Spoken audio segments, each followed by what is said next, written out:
इस मंशा से हुआ है, इस प्रयोजन से हुआ है कि हम लोग जो शिव को अपना गुरु मानते हैं और गुरु का आदेश अनुपालित करते हैं, दूसरों को समझाने की कोशिश करते हैं कि शिव उनके गुरु हो सकते हैं, उस दिशा में कैसे बढ़ा जाए, उस दिशा में कदम और कैसे तेज किए जाएं। इसके लिए मैं सुन रहा था कि महादेव की दया चाहिए और साहब दीदी का आशीर्वाद चाहिए। वो तो चाहिए, अगर नहीं मिले तो क्या करिए? ऐसा भी तो हो सकता।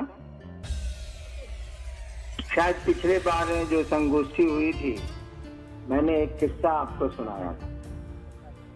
किस्सा नहीं था, जो घटना थी वो मैंने सुनाई थी।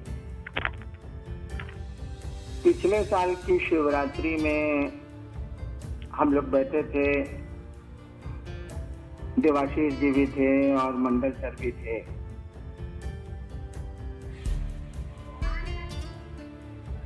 और वो जो संकीर्तन होता है, अष्टजाम होता है, उसका अंतिम दौर था, यानी खत्म हो रही थी शिवरात्रि और वो अष्टजाम खत्म हो रहा था, संकीर्तन खत्म हो रहा था। भीड़ बहुत थी। भीतर से लोगों ने मेरी बुलाहट भेजी कि साहब को बुलाइए, आरती होगी। आप जानते हैं कि इन चीजों से मैं थोड़ा दूर रहता हूँ। मैंने कहा कहो, आरती कर लें लोग, मेरी क्या जरूरत। 2-3 बार मैंने इनकार किया। अंत में मेरे बड़े लड़के खुद आ गए कि पापा आरती में चलिए। कभी कभी व्यक्ति को लौकिक बंधन बांधते हैं, वो जो भी हो तो बनता है। मैं चला आरती में। आरती में करता नहीं। शायद पिछले साल आप लोगों को सुनाया कि नहीं सुनाया, अभी याद नहीं।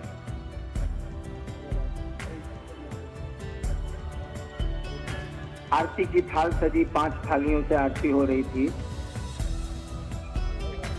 आरती जलाई गई। पहली थाली मुझको दी गई, मैंने देवाशीष जी को दे दी। दूसरी थाली दी गई फिर मुझको, मैंने मंडल सर को दे दी। तीसरी थाली मुझको फिर दी गई, कोई बगल में था, मैंने उसको दे दी। मुझको करने का मन ही नहीं था, मैं क्या करता, मुझको करना था नहीं। चौथी थाली जब मुझको दी गई, अब मैं बाएं देख रहा हूं, दाएं देख रहा हूं, कोई आदमी नहीं है जिसको हम दें। भीड़ तो अलग थी। अब मेरे साथ लाचारी हो गई उस थाल को पकड़ने की। सही बात जो है सो बोल रहे हैं आप। बेमन से हमने थाली पकड़ी। अब कोई उपाय मेरे पास नहीं था। लोग चाह रहे थे कि मैं आरती करूं, थाली बढ़ाते जा रहा था, लेकिन अगल बगल जो लोग थे सबको मैं दे चुका था। अब कोई आदमी नहीं था जिसको मैं थाली देता। लाचारी थाली मेरे हाथ में नहीं। अब जब मैंने समझा कि मैं फंस गया हूं, लाचारी में थाली मेरे हाथ में आ गई है, तो मैंने पंडित को कहा, ए जल्दी कर्पूर गौरम शुरू करो। जब फंस गए तो जल्दी कर्म खत्म करेंगे ना भाई, जल्दी से इससे निजात मिले, इससे मुक्ति मिले। मैंने पंडित को कहा, जल्दी से कर्पूर गौरम शुरू करो। वो आओ ना देखा ताओ कर्पूर गौरम शुरू करो। मेरी बोली अच्छी नहीं है, इसीलिए अमूमन लोग सोचते हैं कि काला इसे कारीगरी सुनेंगे, कर दो यार। जब उसने कर्पूर गौरम शुरू की और थाली मेरे हाथ में थी, अब तो हमको लाचारी हो गई आरती करने की। क्या करता मैं भाई? हम गाड़ी नहीं चलाते, चलाना तो जानते हैं, बहुत चलाए, नहीं चलाते। लेकिन अगर गाड़ी चलाने की लाचारी आप पैदा कर दीजिए, यहाँ से देवघर में उसको ले जाने की गाड़ी लाचारी पैदा कर दीजिए, हम चलाएंगे ठीक से कि नहीं चलाएंगे? उसमें मट जाएंगे तब तो नाक मुंह हमारा भी टूटेगा, पब्लिक का भी टूटेगा। उसको तो ठीक से चलाएंगे। लाचारी चला रहे थे, ठीक से चलाएंगे ना भाई। हमने सोचा कि अब लाचारी में फंस गए हैं तो आरती करिए देते हैं। हम तो करते नहीं है, कर ही देते हैं। तो आरती का क्या नियम? जिसकी आरती होगी उसका स्मरण होगा ना, उसका ध्यान होगा, तब ना आरती होगी। मैंने शिव का स्मरण किया। कर्पूर गौरम करुणावतारम भवम भवानी दोनों है उसमें, तो शिव में तो सभी है। मैंने अपने गुरु को याद किया। पहले ध्यान करेंगे तब ना आरती होगी भाई। जैसे मैंने ध्यान किया मेरा टाका फंस गया महादेव, ध्यान हो गया मेरा पट। जब मेरा ध्यान हो गया तब हम सोच रहे हैं कि तब आरती कौन सी कर रहा है, इनसे बतिया लेते हैं। कोई भी आदमी मौका मिल गया है तो उसका अवेल करेगा ना, उसका उपयोग करेगा ना। हमने सोचा कि जब ध्यान हो ही गया, बॉस सामने हिले है तो हम बतिया लेते हैं।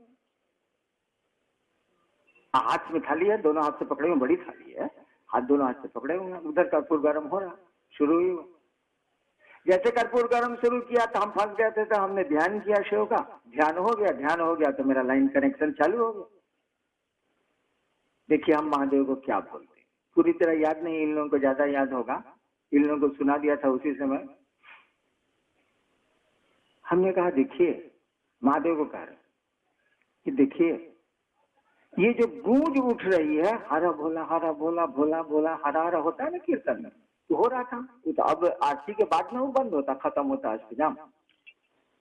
हम कहा ये जो गूंज उठ रही है ये पूरी दुनिया में उठ जाए, आप ऐसी दया कर दी। ये लाइन खत्म करते करते करते मेरे दिमाग में क्या आया कि साला ये तो हम टाइम लिमिट कर दे नहीं किए हैं, ये तो कह देगा हो भाई, कोई समय निर्धारित करिएगा ना। किसी पंडित के पास आप अपना चिपन लेके गए, आपको बियाह करना, 27 साल 28 साल आपकी उम्र, पंडित जी से कहा कि पंडित जी बियाह होगा, पंडित जी बोले हाँ हो जाएगा, ग्रह नक्षत्र बोल देते हैं। अब टाइम में नहीं पूछा है, अगर कह दिया कि 80 साल के होइएगा तब बियाह होगा तो मारिएगा ना पंडित को, तेरे साला तो हम दिखाए कहने के लिए आए हैं, साला 80 साल में तो हम बचेंगे कि उस समय तो हथो नहीं हिलेगा, साला बियाह करके क्या होगा, बरसात के बाद बरसाती जीता रहे। तो हम सोचा कि साला टाइम लिमिट तो हम कर, दिमाग में आ रहा है, हम जैसे बोल रहे हैं कि आप ऐसी दया कर दीजिए कि जो गूंज उठ रही है हरा भोला भोला भोला हरा हरा, ये पूरे संसार में उठ जाए, जहां हम पहुंचे तब से मेरे दिमाग में आया कि अरे राम, हम तो मैंने कि गुड़वा निकल जाएगा हमारे हाथ से, फिसल जाएगा। हम तुरंत उसमें जोड़ दिया, महादेव नहीं पकड़ सके, हम तुरंत जोड़ दिया मैं इसका साक्षी हूँ। अब तो टाइम हम लिमिट कर दिया कि मेरे हमें जिंदगी में चाहिए नहीं, समझ रहे आप, कोई बात बोल रहे हैं अचानक आपको लग गया कि साला यहाँ हम गड़बड़ा गए हैं, तो उसको जोड़ देते हैं कि नहीं जोड़ देते। ठीक उसी तरह से हमने महादेव को कहा कि ये जो गूंज उठ रही है ये पूरे संसार में उठ जाए, आप ऐसी दया, जहाँ यहाँ पर हम पहुंचे आप ऐसी दया कर दीजिए। तब मेरे दिमाग में आया कि अरे तरीका हम टाइम लिमिट कर भी नहीं किए, कहीं 90 साल में ब्याह का बात हो गया तब भारी फेरा है साला। हम कहा कि मैं इसका साक्षी हूँ, तुरंत जोड़ दिया हम, महादेव नहीं पकड़ पाएगी जोड़ी से बात में, गैप नहीं हुआ, तो हमने कहा कि मैं इसका साक्षी हूँ। अब महादेव कुछ बोल ही नहीं रहे, हम तो बोल दिया, उधर से कुछ बोलेंगे तब। 1 मिनट बीता, 2 मिनट बीता, इधर आरती खत्म हो गई, मेरा दिया वो जो आटा का दिया रहता है वो सब बुझ गया, सब लोग आरती खत्म कर दिया, हम थाली पकड़े हुए हैं, सब लोग हमको देख रहा है। मेरा बेटा पूछ रहा है बड़का देवाशीष जी से इशारा करके ये कहा करें, ये तो पापा आंख बंद किए हुए हैं, थाली सब बुझ गई है इनकी, इसके बारे में हमें क्या बोलेगा, तो कि कुछ बोला नहीं। अब अन्नू बाबू भी हिम्मत नहीं कर रहे हैं कि हम क्या बोले, हम तो महादेव का वेट कर रहे हैं कि वो कुछ बोलेंगे, नहीं बोले। तब हमने कहा देखिए हमको लगता है कि आपको दया का दान करने में, जो शब्द हमने इस्तेमाल किया, हमको लगता है कि आपको दया का दान करने में थोड़ी दिक्कत है। हमने उनसे कहा कि हमको लगता है कि आपको दया का दान करने में थोड़ी दिक्कत है, छोड़ दीजिए आप।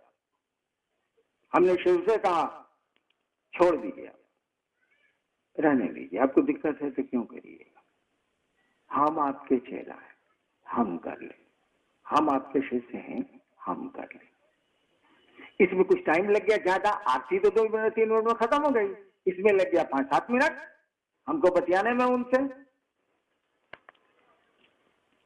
धीरे धीरे जब कोई काम आप जैसे जाने लगेगी तो दिखने लगेगा, गर्दन आपकी झुकने लगेगी, तो बतियाते बतियाते मैं तो पूरी तरह भूल गया कि आरती हो रही है, मेरे हाथ में थाली है बड़ी सी, मैं तो भूल गया था। ये लोग बता रहे हैं कि उसके बाद थाली कांपने लगी। ध्यान दूसरी तरफ चला जाएगा तो इधर शरीर का स्ट्रेंथ कमेगा ना, ताकत घटेगी ना। थाली कांपने लगी। अब लोगों को लगा कि थाली गिर जाएगी साहब के हाथ, तो थाली मेरी साली बगल में थी पीछे, लोग जानते हैं उसको, उसने थाली को हाथ लगाया। जैसे हाथ लगाया तो हमारी चंद्रा टूटी। हम देख रहे हैं कि साला बौक की तरह हम खड़े हैं, सब यहाँ 2000 आदमी देख रहा है, आरती उरती सब खत्म हो गई है, हम तो उधर बतियाने में लग गए थे। चलिए छोड़िए इस बात। अब सोचिए, मैंने इतना कह दिया, लेकिन उसकी व्याख्या मेरे पास जो थी वो तो उनको नहीं कहा, उनसे तो ढेर बोला नहीं जाता। मेरी व्याख्या थी कि हम आपके चेला हैं ना, हम कर रहे।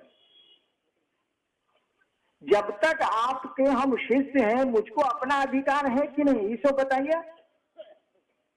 मैं सरकार में डिप्टी सेक्रेटरी था, ज्वाइंट सेक्रेटरी था। जब तक सरकार हमको उस कुर्सी से नहीं हटाती है, मेरे अधिकार तो मेरे पास रहेंगे कि नहीं रहेंगे। जो कानून ने मुझको उस पद पर अधिकार दिए हैं वो तो रहेंगे। हाँ, अब मुझको सरकार बदल दे, हटा दे, नौकरी से निकाल दे, तब भले कुछ नहीं रहेगा, लेकिन जब तक मैं उस पद को धारित करता हूँ, आप हमारे उच्चाधिकारी या माननीय मंत्रीगण दया करें, खिसियाए रहें, कुछ करें, लेकिन मेरी शक्ति जो उस पद के चलते है वो रहेगी कि नहीं रहेगी? वो तो रहेगी जब तक कि आप मुझको हटाते नहीं। तो मैं आपका शिष्य हूँ, तो शिष्य के रूप में मुझको अपना अधिकार है, मुझको अपना कर्तव्य भी है, अधिकार भी है, शक्तियां भी हैं। मुझको शिव का शिष्य हूँ तो पावर भी है, उस कुर्सी का अपना बल है और हटा सकते नहीं है। शिष्य से उनको हटाने का अधिकार नहीं है, क्योंकि वो जगत गुरु है। किसी एक शिष्य को भी नहीं कह सकते कि मैं तेरा गुरु नहीं हूँ। जैसे वो कहेंगे कि मैं तेरा गुरु नहीं हूँ या तू मेरा शिष्य नहीं है, वो जगत गुरु हो ही नहीं सकते हैं। लोग कहेगा कि गुरु छठीन एक के छोड़, जगत गुरु नहीं है। मेरे दिमाग में ये बात थी, उनके सामने तो हम कुछ नहीं बोले। बाद में देवाशीष जी लोगों को बोले हम कि देखिए मेरे दिमाग में क्या क्या उस समय घूम गया। उनको तो नहीं बोले, सिर्फ बोले का पिताने के लिए चुप रह गए हम। लेकिन मेरे दिमाग में यही बात थी कि मैं शिष्य हूँ आपका, इस कुर्सी से हटा देने का आपको कोई अधिकार नहीं है। और ये इसका मतलब मेरी कुर्सी बरकरार है, मेरी कुर्सी बरकरार है, आपको क्या करने में दिक्कत है, छोड़ दीजिए, हम कर लेंगे। मैं इसीलिए आपको कह रहा था कि अपने प्रयास मजबूत करिए। ठीक है, उनकी दया के बिना नहीं होगा, ये हम समझते हैं, आप भी समझते हैं, हो भी नहीं सकता है, ये यथार्थ है, ये सत्य है। लेकिन वह महादेव दया नहीं करेगा तो हम लोग काम नहीं करेंगे, वो मदद नहीं करेगा तो हम लोग काम नहीं करेंगे। सारा इतना बड़ा हो गया, इतना काम कर लिया, शादियां हुई, बच्चे हुए, लालन पालन हो रहा है, व्यवस्था हम लोग चला रहे हैं। देखो महादेव का काम करने के लिए उनकी दया चाहिए, ना भी करेंगे तब भी करेंगे, अन्ना कैसे करेंगे? उनको गुरु है तो उनको दूसरा उनको काम नहीं, गुरु कुछ कर नहीं सकते, दया क्या, उनको कोई दूसरा काम नहीं है, ना करें। लेकिन उनके भरोसे हम लोग बैठने वाले भी नहीं है कि तू करवा तब हम कर, तू करत रहिए हमने का कॉल ले, उसके भरोसे हम लोग न बैठेंगे। हमने शिव से कहा था कि आपको दया का दान करने में लगता है मुझको कि आपको थोड़ी दिक्कत है, आप नहीं छोड़ो, हम करें। और कर रहे हैं कि नहीं? हम लोग कर रहे हैं, ठीक है, वो दया भी कर रहे हैं। वो तो मुंह फुला हुआ था, झगड़ा था, वो तो होते रहता है, नहीं होता है घर में। पत्नी ने मुंह फुला लिया, आप भी मुंह फुला लिए, फिर शाम हुई तो फिर मुंह फुला हुआ खत्म हो गया, ये सब तो चलते रहता है। यानी हम लोग अपनी शक्ति का प्रयोग करेंगे। शिव के शिष्य हैं, ये भी आपको पावर है, ये भी आपको शक्तियां हैं, इसमें भी आप दम है, इसमें भी ताकत है, इसका प्रयोग करेंगे। और प्रयोग करके मैं लगातार 2-3 दिनों से बोल रहा हूं कि शिव शिष्यों की संख्या भी बढ़ी है, शिष्यता भी। शिष्यता और संख्या दो चीज। अगर मात्र संख्या बढ़ती, शिष्यता नहीं बढ़ती, तो भीड़ बढ़ती, और भीड़ का कोई व्याकरण नहीं है। अगर संख्या बढ़ती और शिष्यता नहीं बढ़ती तो उसका नाम पड़ता भीड़, और भीड़ का कोई व्याकरण, कोई गणित नहीं। भीड़ भीड़ है। लेकिन शिष्यता भी बढ़ी है, यानी ये भीड़ एक दिशा में चलने वालों का समूह हो गया है, सब अनुशासित ढंग से चल रहे हैं, शिष्यता बढ़ी है। शिष्यता तो बढ़ी है तो उन्हीं की दया से बढ़ी है, उन्हीं की दया से बढ़ेगी भी, इसमें तो हम लोग कुछ नहीं कर। हम लोग उनका आदेश भर कर सकते हैं, बाकी सारे काम तो गुरु को ही करने होते हैं, वही करेंगे। संख्या हम लोग बढ़ा सकते हैं, लोगों को समझा सकते हैं, समझा के शिव का शिष्य बना सकते हैं, लेकिन मुँह से न बना सकते हैं, वो मन से शिव का शिष्य हो जाए, इसमें हम आप क्या कर सकते हैं?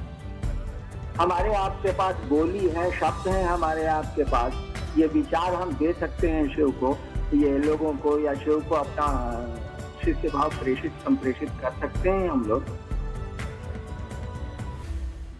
लेकिन मन हमारा शिव को गुरु मान ले, इसमें हम आप क्या कर सकते हैं? इसमें तो उसकी ही दया चाहिए, शिव की ही दया चाहिए, वो गुरु ही दया करेगा, तभी हमारा आपका मन शिव को गुरु मानेगा। अपनी ताकत से तो मुंह है हम लोगों के पास है, शब्द ही हम लोगों के पास है, भाषा